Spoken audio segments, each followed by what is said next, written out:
The rooftop was still humming when I arrived. Candles flickered in long glass cylinders, catching the city skyline like trapped fireflies. A half-moon hung crooked above the string lights that glowed against brick and glass. Somewhere near the bar, champagne corks had already popped, and the faintest echo of laughter carried across the open air. It should have been our engagement party. Instead, it was my dodged a bullet celebration. I leaned against the railing, glass in hand, the city stretching out like a living photograph below me. Across the rooftop, my grandmother, 72, sequins glittering like a disco ball, was telling my college buddies they still owed her a dance from 20 years ago. Deb, my cousin, wore a t-shirt with block letters that screamed, "Too pretty for your feed." Every guest Meredith had deemed unworthy was here, filling the night with the kind of joy no filter could touch. But I'm getting ahead of myself. Because if you want to understand how we got here, me, champagne-soaked and freer than I'd been in years, you have to rewind to the moment when I thought love was supposed to look perfect in photographs. Her name was Meredith. She was 27, sharp in every sense, sharp cheekbones, sharp laugh, sharp way of making you feel lucky just to orbit her. When we started dating, people said she had that main character, energy, the type who looked like she'd been born under a spotlight. And I believed them. I was 29, working in IT consulting, practical shoes and pressed shirts, the kind of man who thought flowers delivered on time were romance enough. She made me feel upgraded, like suddenly my life came with an aesthetic. The proposal had been textbook, her favorite restaurant, ring hidden in dessert, applause from strangers when she cried. She said yes with a theatrical gasp, and the moment was over before I'd even tasted the champagne. By the time we got home, she'd posted 17 photos of the ring, angles I didn't know were possible. 800 likes later, she was glowing. I told myself this was love in the 21st century, half heart, half hashtag. We planned the engagement party together, or at least I thought we did. In truth, I booked the venue, called the vendors, checked the spreadsheets. Meredith simply raised an eyebrow at each choice and decided whether it was aesthetic enough. It became a running joke in my head. I was paying for a celebration, she was curating an exhibit. Still, when we landed on the rooftop space downtown, I thought we'd finally found our middle ground. It was beautiful without trying too hard, expensive but not absurd. 80 guests, open bar, skyline views. My college friends booked flights. My grandmother, terrified of planes, agreed to her first trip in a decade. Every RSVP felt like proof that our lives were merging into something bigger. Then came the phone call. It was 3 days before the party, Thursday afternoon. I was finalizing the caterer's headcount when Meredith's name lit up my screen. "Babe," she said, voice all honey and hesitation. "We need to talk about Saturday." My stomach dropped. "What about Saturday?" "I've been thinking, the venue just isn't giving what it needs to give. The lighting is all wrong for photos. And some of the people you invited," she paused, searching for words, "aren't exactly photogenic." Her meaning hit like ice water. My cousin Deb. My college buddies. Anyone who didn't fit the sleek grid of her feed. I stared at the RSVPs glowing on my laptop. 80 names. 80 people making sacrifices to be here. And Meredith wanted to cancel because they wouldn't photograph well against fairy lights. That was the moment something cracked. I didn't argue. I didn't beg. I just listened, nodded into the silence, and told her what she wanted to hear, that I understood. But as soon as we hung up, I made a decision. If the rooftop wasn't Instagram-worthy enough for her, then maybe it was perfect for me. And that's how the engagement party became something else entirely. I spent the next 10 minutes staring at my laptop screen. 80 RSVPs looked back at me like silent witnesses. Each name carried a story. Jerome, my college roommate, flying in from Seattle. My grandmother, who'd already laid out her travel outfit on the guest bed. Coworkers who'd pooled money for a gift. It wasn't just a list.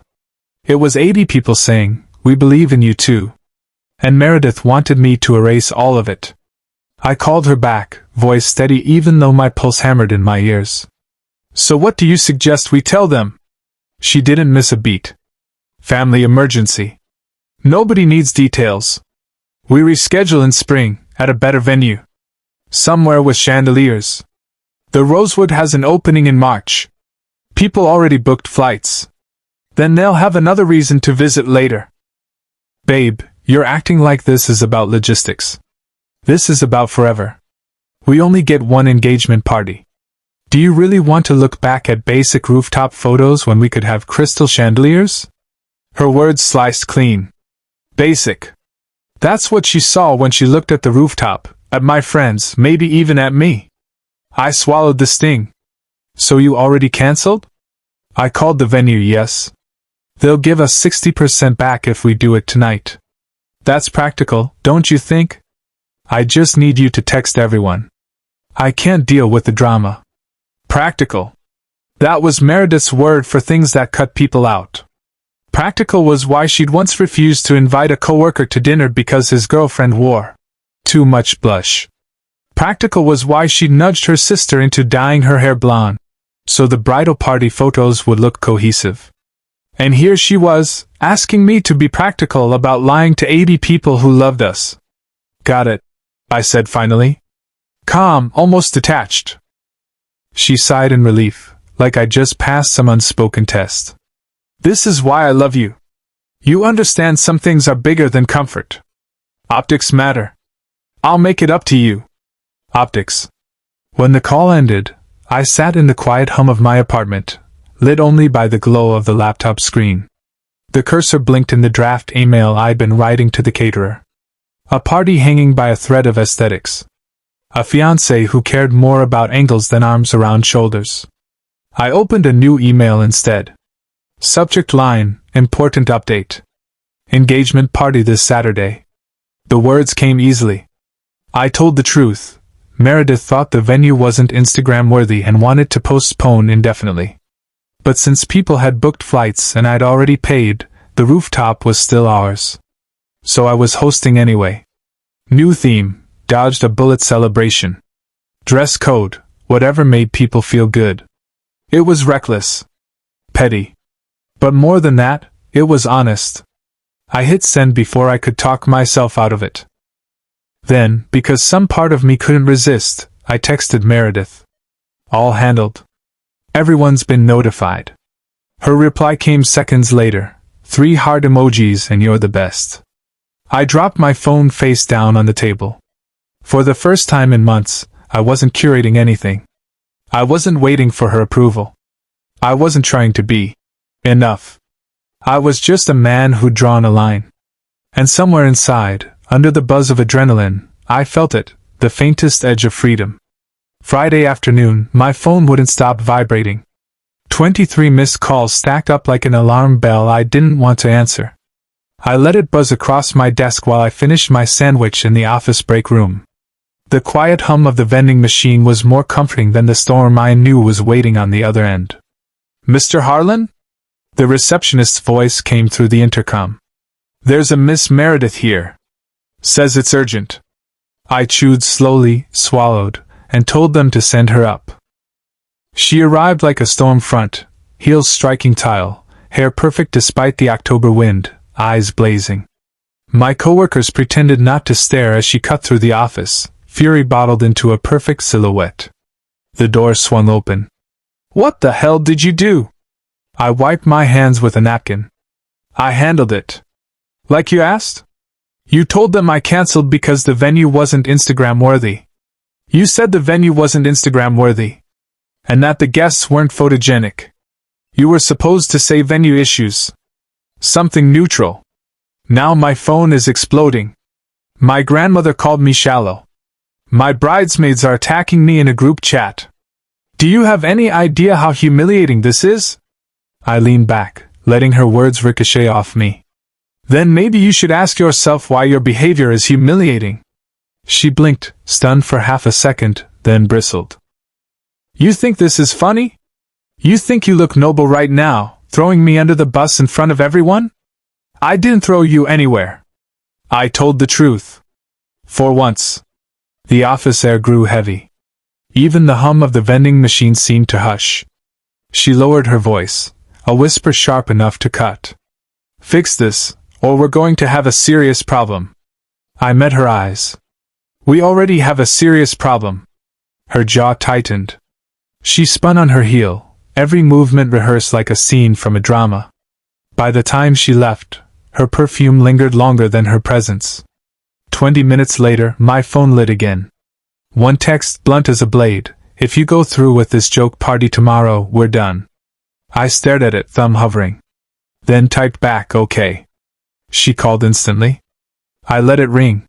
The silence after that choice was deafening. My heart thudded so loud it drowned out everything else. The clack of keyboards outside, the murmur of phones, even my own breath. For the first time since I slipped that ring onto her finger, I realized I wasn't afraid of losing her. I was afraid of losing myself. That night, I sat in the rooftop venue with the coordinator, who'd heard whispers of the drama. She walked me through the space as the staff strung lights and polished glasses. You know, she said, pausing under the glowing canopy, I've seen people cry in this room.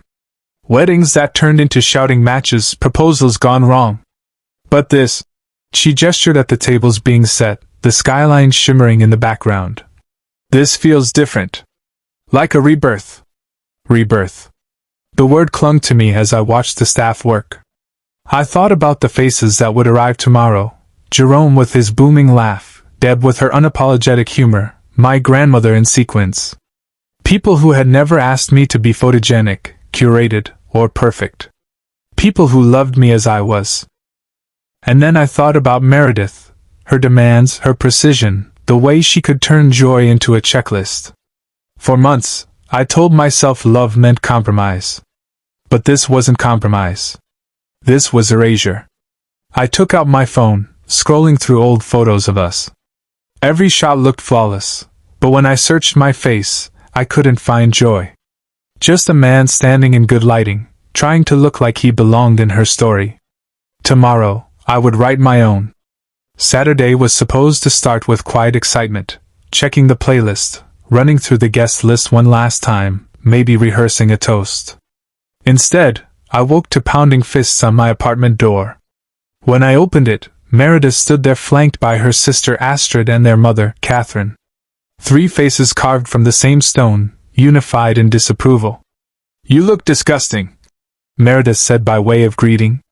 My t-shirt was wrinkled, my hair uncombed. Maybe I did.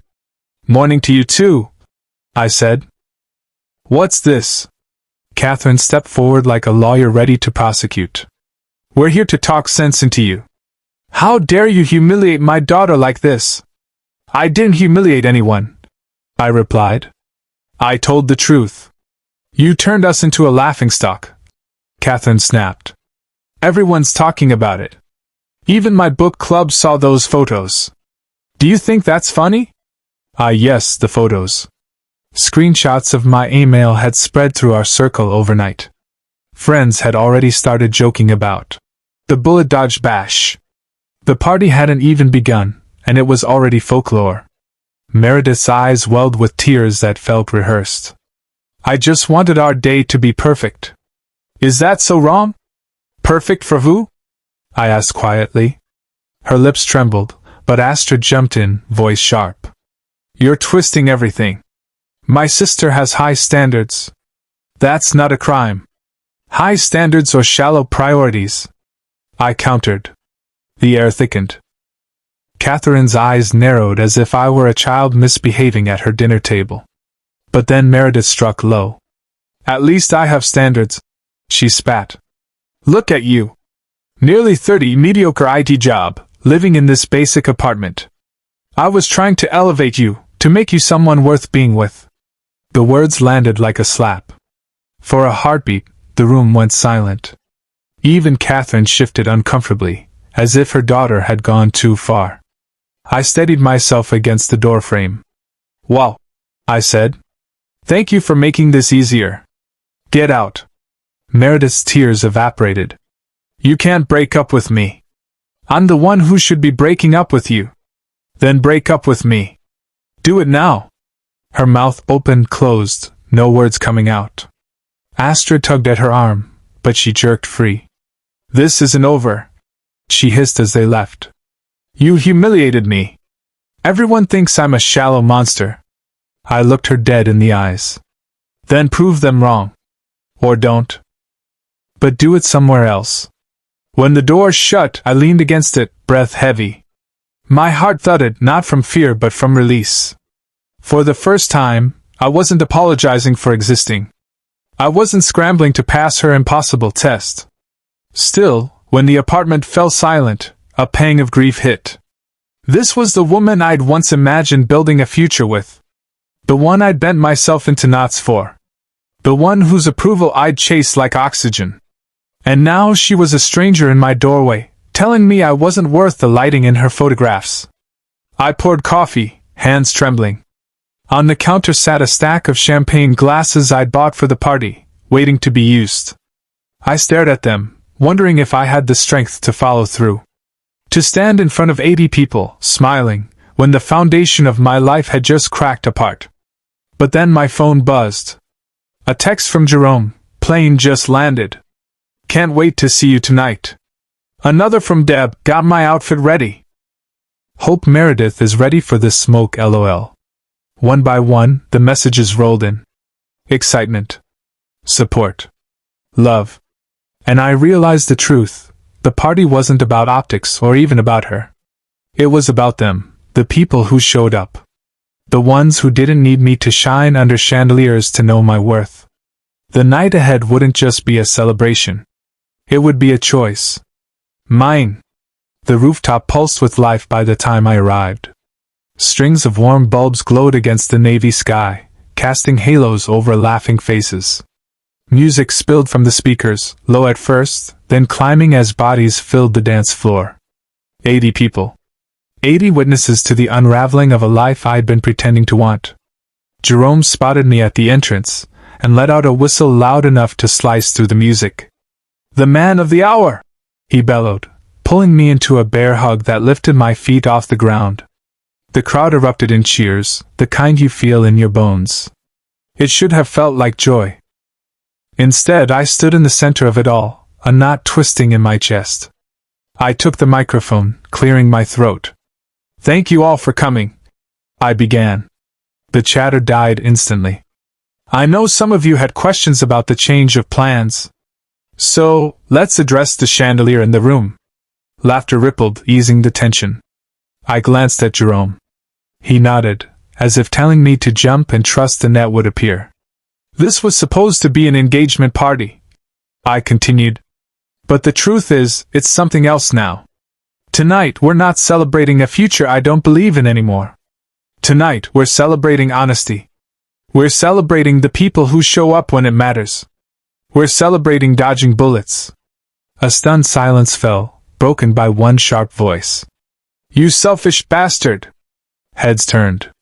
Meredith stood at the edge of the crowd, a vision in red silk, eyes blazing. She must have pushed past security. She looked like a woman walking into a courtroom, ready to burn it down. "Do you think this is noble?" she shouted, heels striking against the rooftop floor as she stormed toward me. "Publicly humiliating me? Making a spectacle of our relationship?" I held the microphone steady, pulse hammering. "You humiliated yourself, Meredith. I just stopped covering for you." Gasps scattered through the crowd. She reached for the mic, but I pulled it away. "You want honesty?" she hissed. "Fine. Let's be honest. Without me, you're nothing. Nobody here would care about you if it weren't for me." A murmur spread through the guests. Deb stepped forward, crossing her arms. "Funny," she said loudly. "I cared about him long before your filtered selfies." Laughter and claps broke out. Meredith's face flushed crimson. "This isn't over," she seethed, but her voice cracked, betraying the fury she was clinging to. I lowered the mic. "Yes, Meredith. It is." Security moved in, gentle but firm. She resisted for a moment, then realized the crowd wasn't on her side. When she turned to leave, I caught a flicker in her eyes, not rage, not even heartbreak. Just disbelief that her script had been torn up in front of everyone. When the door shut behind her, the rooftop exhaled. The silence lingered like smoke, heavy, electric. I looked at the mic, at the crowd, at the people who'd flown across states just to stand with me. Then Jerome raised his glass. To freedom! The cheer that followed was thunder. Glasses clinked, laughter returned, music surged back to life. People danced harder, sang louder, as if reclaiming the night with me. For the first time in months, I wasn't rehearsing or posing. I was alive, raw, unscripted. I stood at the edge of the dance floor, watching my grandmother twirl under the lights, Jerome leading a ridiculous conga line, Deb snapping photos of everything. The skyline gleamed like a witness, vast and unbothered. I realized then, I hadn't lost anything. I'd been set free. I raised my own glass, not to chandeliers or optics, but to the messy, imperfect beauty of being seen. And the rooftop roared back in approval. The rooftop emptied slowly, like a tide receding. Chairs were stacked, glasses collected, the music finally silenced. The city hummed below, indifferent to everything that had happened above it. I lingered at the edge of the space, jacket draped over a chair, fingers tracing the condensation on my last drink. My friends had offered to stay, to help clean, but I told them to go. I wanted the silence. Needed it. The staff gave me nods of respect as they packed up, the kind reserved for someone who'd survived a storm in public. When the final crate rolled into the elevator, I was alone. I walked to the railing. The skyline stretched like an unfinished sentence, glass and steel catching fragments of light. For months, I'd thought my future was about perfect optics, photos that would prove we were enviable, flawless, ideal. But in the ruins of that vision, I saw something new. Not perfection. Possibility. The night replayed in flashes. Meredith's rage, Jerome's laughter, my grandmother's sequined grin. The moment the crowd roared not for us, but for me, for honesty. For freedom. It hurt, of course it did. The ring still sat heavy in my pocket, a metal reminder of vows imagined but never lived. I pulled it out, rolling it in my palm. Under the rooftop lights, it gleamed with an irony so sharp it made me laugh. I placed it on the railing. For a second, I considered hurling it into the night, letting it vanish into the maze of streets below. But instead I set it down gently, as if laying a ghost to rest, and walked away. On the way out, I caught my reflection in the glass doors. I looked tired but not broken. There was something else in my eyes, something I hadn't seen in a long time, space. The kind of space that comes when you stop pretending. The elevator ride was slow, each floor humming past like a metronome. When the doors opened, Jerome was waiting in the lobby, coat slung over his shoulder. "Thought you'd need a ride," he said. For a moment, I almost told him no. That I wanted solitude, to walk through the night alone. But then I thought about the whole point of this mess, the people who showed up. The ones who didn't require chandeliers to believe in me. "Yeah," I said softly. "Thanks." In the car, the city lights blurred by. We didn't speak for a while. Then Jerome reached over and turned down the radio. "You okay?" he asked. I considered lying. Saying I was fine. But I'd lied enough. "No. But I will be." He nodded, satisfied. That was enough. At a red light, I looked out the window. A couple walked hand in hand, laughing at something private. A group of teenagers balanced on skateboards, shouting into the night. Strangers, uncurated, alive. It struck me how beautiful the world looked when you weren't busy editing it. When Jerome dropped me off, he didn't linger. Just clapped my shoulder and said, "Call me tomorrow." Inside my apartment, I collapsed onto the couch. The silence was thick, but not suffocating anymore. On the counter, the champagne glasses still waited. I picked one up, poured the last of the bottle, and raised it toward the empty room. "To the truth," I whispered. The city outside didn't answer, but it didn't need to.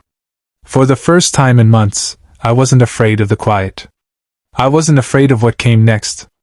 I took a sip, leaned back, and let the silence hold me.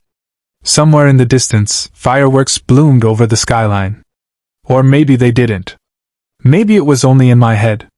But either way, it felt like the night itself was reminding me, sometimes the loudest victories are the ones no one else sees. And I smiled. Tell me in the comments what story you'd like to see next, and don't forget to hit subscribe so you never miss an update. Also, share which country you're watching from. I'd love to know where everyone is tuning in from.